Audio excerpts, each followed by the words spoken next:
Welcome to another episode of Toya Talks Wrestling.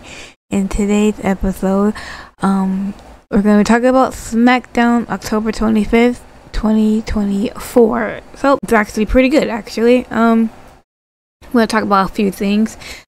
So, we had Nia Jax and Tiffany Stratton talking backstage, and, you know, Nia Jax was complaining about Naomi and everything else, and Tiffany Stratton says, I'll take care of her, and Nia Jax like, don't worry about it, I already got someone taking care of her.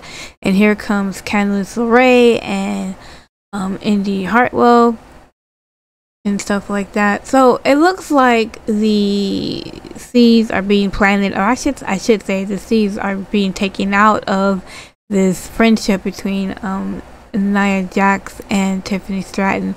Look, I don't know when Tiffany Stratton is going to cash in that briefcase. Personally, I thought she should cash it in at Bad Blood, but that's just me. Maybe she'll cash it in on Crown Jewels. Maybe she'll cash it in at some I don't know. I've given up on trying to take guesses anymore, and I'm just gonna wait and see what happens. But it looks like that. Anyways, like I said, Candice LeRae had a match with Naomi. Ended up losing a match to Naomi from the help from Bayley. I think what's happening is that I think Bayley and Candice LeRae are going to have like a feud going on and everything else.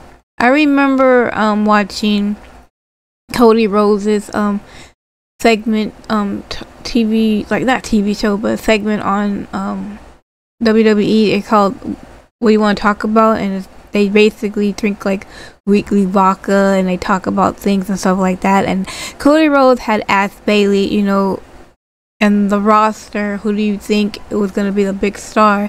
Who's like a mid card right now? Who's gonna be like a big star?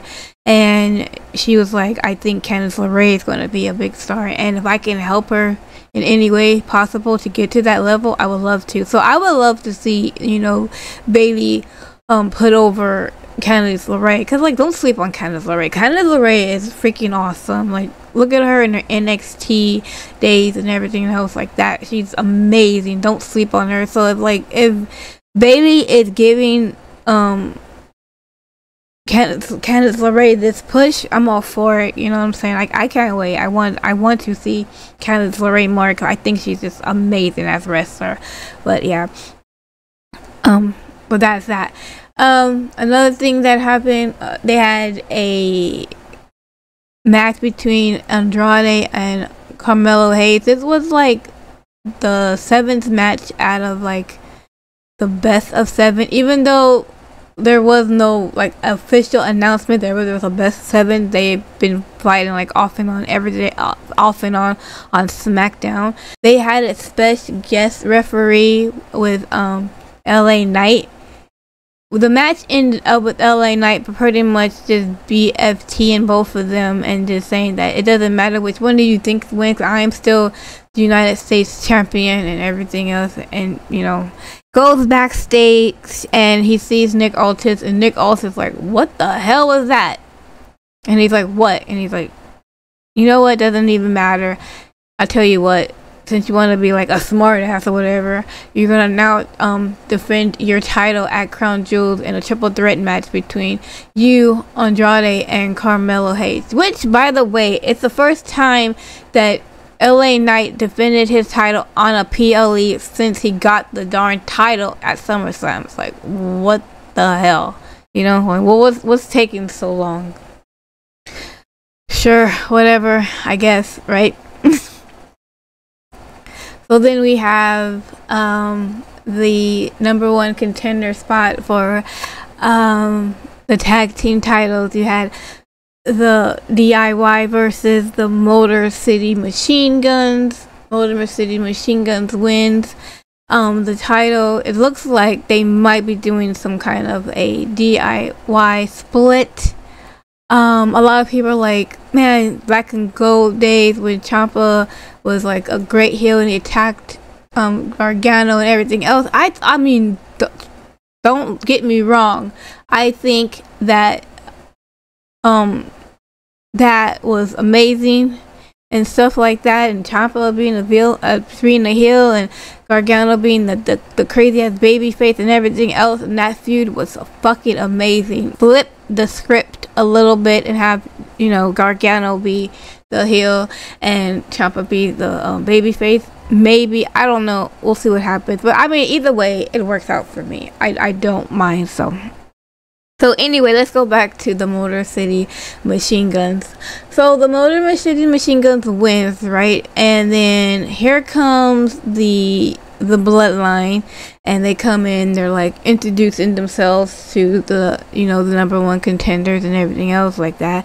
And the Motor Machine Guns are like, hey, you know, the Motor City Machine Guns were like, hey, you know, whenever you want to have a title match, we'll be glad to take the title off of you anytime you want, right? And Solo's like, oh, very fun, you got jokes. Okay, I tell you what, how about here and now? So there was an impromptu tag team championship match between the Motor City Machine Guns and the Bloodlines, Tama Tonga and Tonga Loa. I'm going to go ahead and fast forward to the ending. You have Solo Sikoa go up on the apron to try to do a distraction and stuff like that. And as he's doing so, someone in all black in a hoodie pulls him down and throws him towards the announcer's table. And then they super kicked Jacob Fatu, and it turned and opens, you know, takes off the hoodie, and the match turns out it was Jimmy Uso. So Jimmy Uso, you know, he starts going like after Solo, and then here comes Jacob Fatu. So they, you know, they're kind of packing him up a little bit, and then Roman Reigns' music hits, and everyone's like, "Oh my God, is he here? Is he here? Is he really here?" And I'm just like, "Well, they played his music. Why would he not be there?" My goodness, people. Anyways.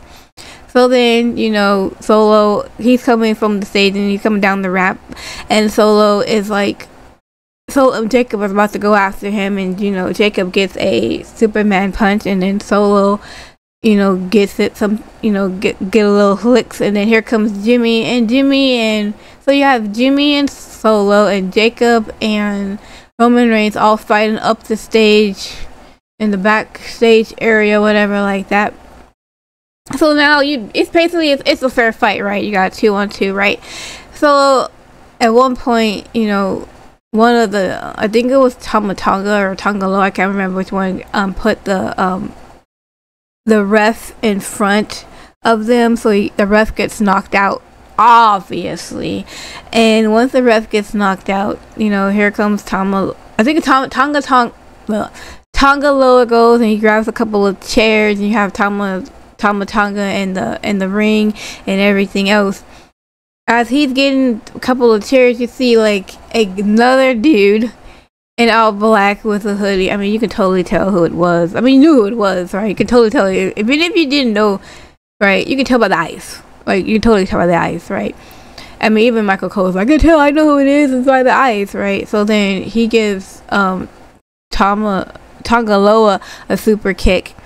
And then he goes into the ring with Tama Tonga. Tama Tonga had like a chair, but like, you know, he got super kicked before, you know, he could swing the chair, and then he got super kicked before he can like hit the person with the chair, and then the guy grabbed the chair, and, you know, he hit the chair in the stomach and then on the back, and ended up giving him a spear, and then, you know, it revealed himself, and it was Jey Uso. Oh my goodness!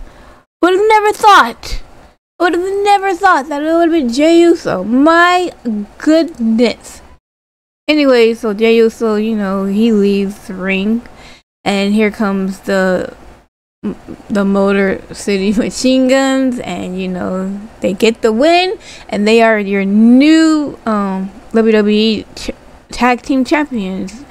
And you had left was just Jey Uso in the ring. And he's like pacing back and forth, I guess, you know, trying to just think about stuff, I guess, whatever. And here comes Jimmy, right? You know, there's no music or anything like that.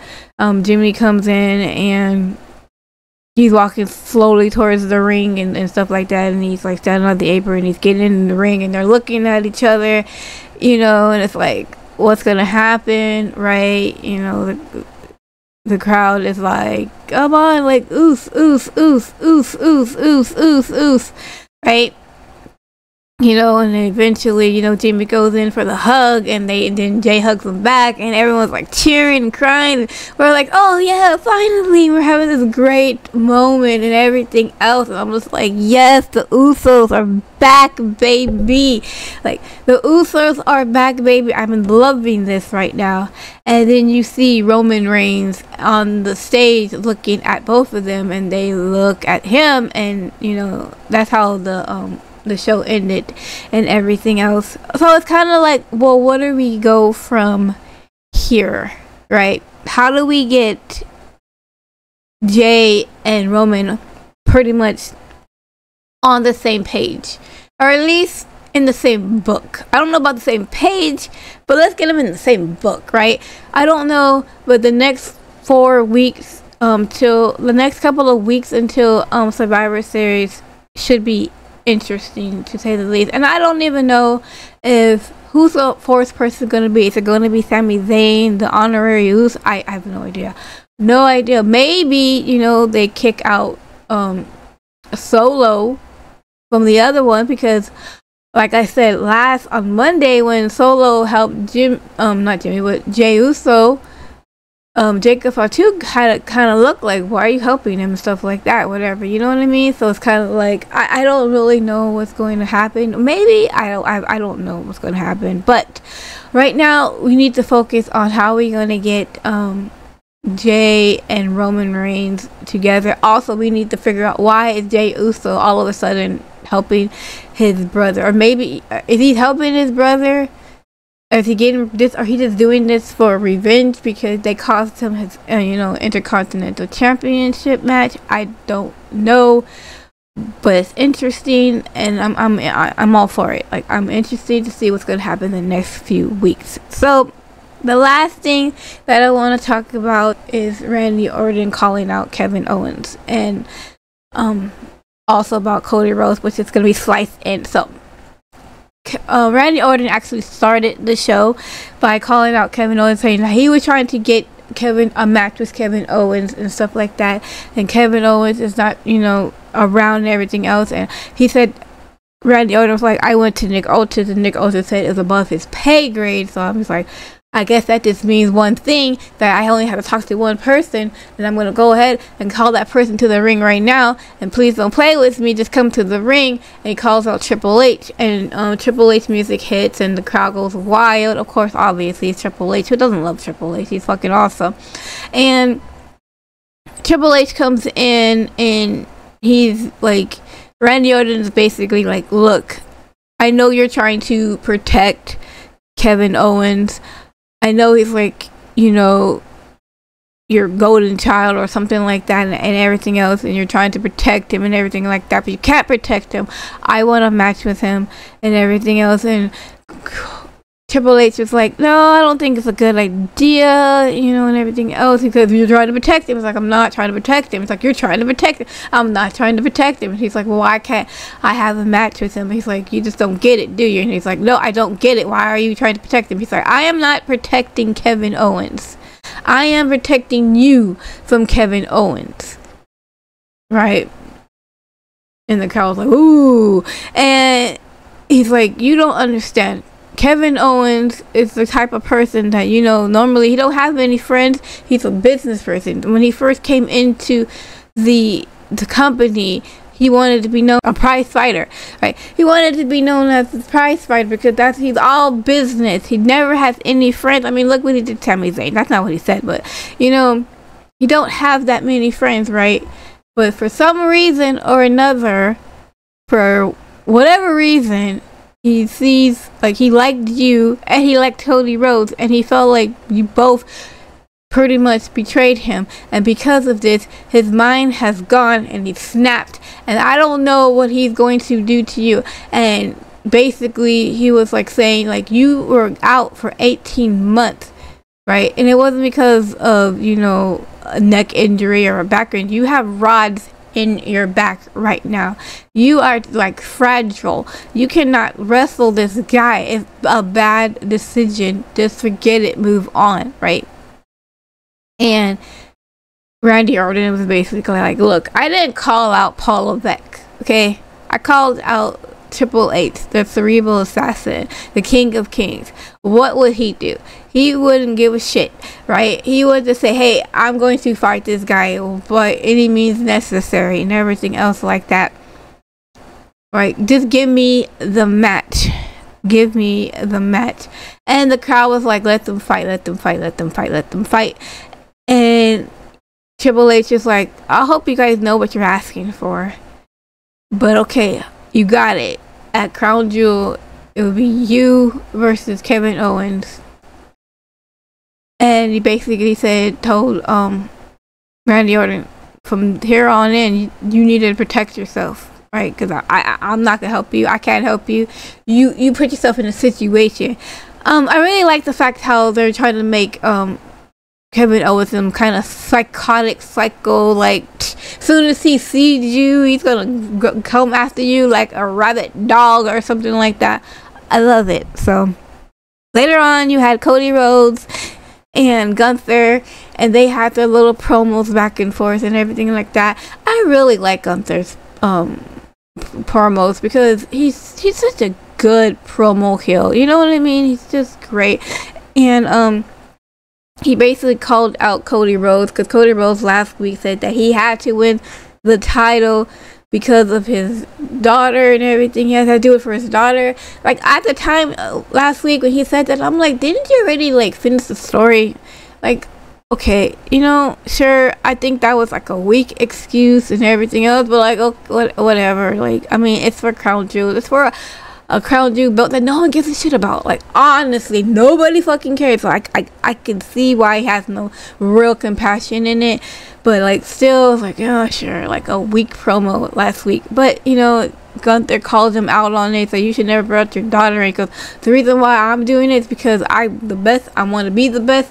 I already know I'm the best, and this was gonna, you know, certify that I'm the best and everything else like that. Basically, Cody Rhodes. Gunther asked Cody Rhodes, so what is the real reason why you want to win this title, right? And Cody Rhodes was basically saying that was like a real dumb question to ask and everything else. And he said doing it for the people and everything else. And, you know, he had the crowd do his woe without the music and everything else. And then Gunther said something, I forgot what he said. But then Cody Rhodes is like, you know what, and Cody Rhodes basically said something to Gunther and ended up attacking him. And then, you know, at one point, Kaiser came in and they both packed up Cody Rhodes. And here comes Randy Orton for the save, and he saves the day, and he saves Cody Rhodes, and Gunther ends up leaving up the ramp and everything else. Yeah, when the time comes. When the time comes, not Gunther, with Randy Orton, Kevin Owens, and Cody Rhodes, I love this story because I don't know where the story is going. I don't know where the story is going. If you would have asked me, and I said this before, that the person to blame for all of this is Cody Rhodes. Because if Cody Rhodes would have never tagged with Roman Reigns, Kevin Owens wouldn't have attacked him. Because he wouldn't have been betrayed, right? And then, you know, Randy Orton would have been in the middle of this mess, right? Because there would have been no mess because, you know, Cody Rhodes didn't tag team with Roman Reigns. So Cody Rhodes is the bad person in the situation. I mean, technically, he is the villain without actually being the villain. Because it's going to come a point, I think, where Randy Orton's like, well, damn, man, perhaps, you know, Kevin Owens had a point on attacking Cody Rhodes for what he did. But I mean, like I said before, and I said this before, I said Kevin Owens had every right to be pissed off at Cody Rhodes for, you know, teaming with Roman. Look what, I mean, because Roman fucking pretty much made his life fucking miserable for like 3 years, right? While Cody Rhodes is over there doing the AEW damn thing and stuff like that, you know, here comes Kevin Owens was getting his ass kicked by the fucking Bloodline. You know what I mean? It's like, what the fuck? And then you had Randy Orton. He got taken out by the Bloodline for 18 months. But you know, here's Cody, Mr. Nice Guy, Mr. I have to be everybody's friend, Mr. I don't want no one to hate me kind of guy. He is the villain in the story, right? He is the villain in the damn story. It is like Peter Pan is the villain in Neverland. You think about it. But he wants the little kids to come to his island. Come on now. And Captain Hook is trying to save the kids. Come on. Think about it. Anyways, I'm digressing. Anyways, so yeah, when this happens, it's going to cook hard. It's going to be, so I don't know when it's going to happen, but the moment when we see Randy Orton do the RKO on Cody Rhodes, then you know it is on and popping. And here's one thing that I will say about Cody Rhodes. When Cody Rhodes has a good damn storyline, oh my god, that man can cook. The compassion and the promos when he believes in something. Like, here's the problem with Cody Rhodes, right? He had been having like a run kind of like John Cena, which is not so bad. It just doesn't work, right? It worked for John Cena. It's not really working for Cody Rhodes. You know what I mean? It's like, cool, he's got great matches, and I love his matches, and I think he's amazing. But damn, man, when Cody Rhodes like had that passion, and he gives those passionate freaking promos and everything else, I'm like, yes, this is why we love you, Cody. We need more of this. So I cannot wait when we get freaking Randy Orton to RKO Cody Rhodes. It's going to be a sad moment. I'm like, I want it to happen, but I don't want it to happen. But once it happens, man, these three guys are just going to fucking cook. I mean, I would not be surprised if we just have like the feud between all three of them. You know what I mean? But like, I am excited about this. I think it's, oh, man, I don't know. Like, I have no words. I'm just waiting for this to happen. I have been waiting for, especially Cody versus Randy Orton. But yeah, like I said, I think Cody Rhodes is the villain in this situation. He might not like, it might not have been on purpose, but he is definitely the villain in the situation. I don't know what's going to happen, but this is why I left this part, because like I said before, when I don't know what's going to happen, when I don't know where the paths are going to go and which way they're going to turn and who's going to do what, I love it. It just gets me going, gets my fucking gets me all hype. Anyways, that is all for today. Thank you so much for watching. I hope you have a great rest of your Saturday, and I will see you guys in my next video. Okay, bye.